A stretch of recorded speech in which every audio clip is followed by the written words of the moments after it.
చెప్పండి ఒకసారి హిందీ. భారత్ మాతా కీ జై శ్రీరామ్. బీజేపీ జిందాబాద్. బీజేపీ జిందాబాద్. నరేంద్ర మోడీ గారి నాయకత్వం. నరేంద్ర మోడీ గారి నాయకత్వం. రామచంద్రరావు గారి నాయకత్వం. రామచంద్రరావు గారి నాయకత్వం.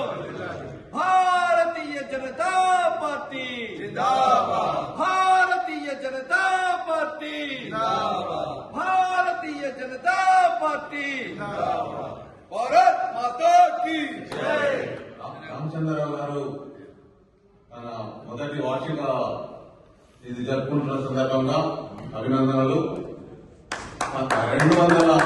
2012లో రామచంద్రరావు గారు అమెరికన్ తెలుగు అసోసియేషన్ ఆహ్వానాన్ని మన్నించి మొదటిసారిగా అట్లాంటాలో ఆట కన్వెన్షన్ రావడం జరిగింది.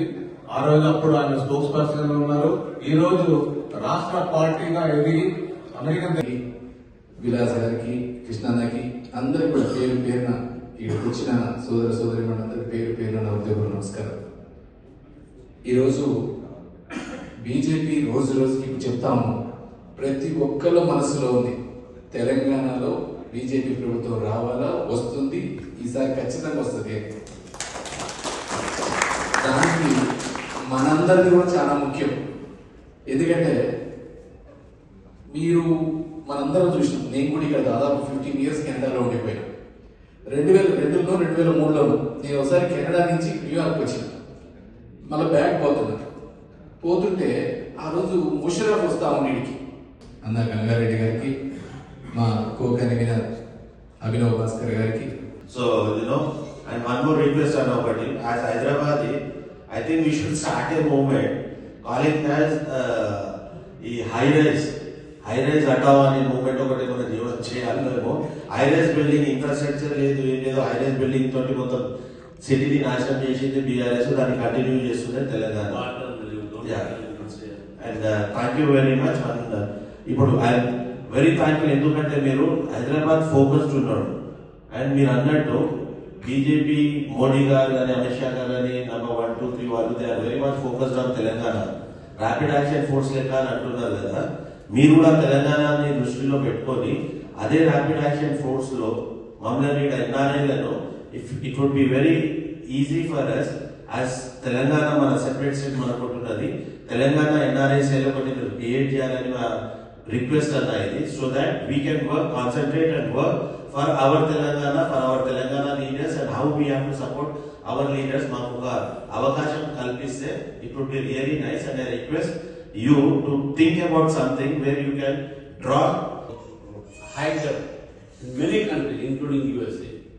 Petrol prices come up, gas prices have come up. There is a rationing of petrol in many countries, Bangladesh, Sri Lanka. Many G20 countries have increased prices and they are rationing fuel now. But India is the only country there is no rationing in fuel, because our strategic purchase from Russia and Venezuela is making us to have full stock for petrol and diesel in India. Indian roads are full of vehicles. There is no curtailment of fuel, but only few just nominal increase was there. First of all thank you, మమ్మల్ని invite చేసినందుకు, ఇంత మంచి programme నిర్వహిస్తున్నందుకు, ఇంతమంది గొప్పలని ఇక్కడ చూస్తున్నందుకు, అట్లనే దీనికి వేదికని అధ్యక్షత వహించిన సంతోష్ గారికి, వేదిక మీద ఉన్న మన ముఖ్య నాయకులు, ముఖ్య అతిథి, పిలవంగానే పలికే ఇందాక చెప్పిరంతా, ఎంత చిన్నపిల్లగాడు ఫోన్ చేసినా ఎత్తి మాట్లాడే అన్న రామచంద్రరావు గారికి, మరియు ట్రెజరర్. కానీ ఈరోజు ఇండియన్ పాస్పోర్ట్ అంటే డేర్కి ఎక్కడికైనా పోయగలిగే మనందరినీ కూడా ప్రైవేట్ చేసిన ఘనత మన మోడీ గారి. దాంతో పాటు అదొకటే కాదు, ఈరోజు కాంగ్రెస్ అంటే చెప్పే పని లేదు, మిగతా సరే నేను విమర్శ చేయకుండా కాదు, ఏడికి పోయినా ఈ కరప్షన్లు, ఫ్యామిలీ ఓరియంటెడ్. లాస్ట్ ఇయర్ నేను కెనడాకి వచ్చాను, కెనడా నుంచి యుఎస్కి వస్తా ఉన్నా. ఇమిగ్రేషన్ ఉంటుంది కదా కెనడాలోనే, ఆ ఇమిగ్రేషన్ అంతా నన్ను అడిగిండు what you do in India అని. అంటే ఆమె పాలిటీషియన్ అన్న, ఐ విత్ మోడీ పార్టీ అన్నాడు. మీకు తెలిసి ఇమిగ్రేషన్ పనిచేసిన పెద్ద చదువుకున్న వాళ్ళు ఉంటారు.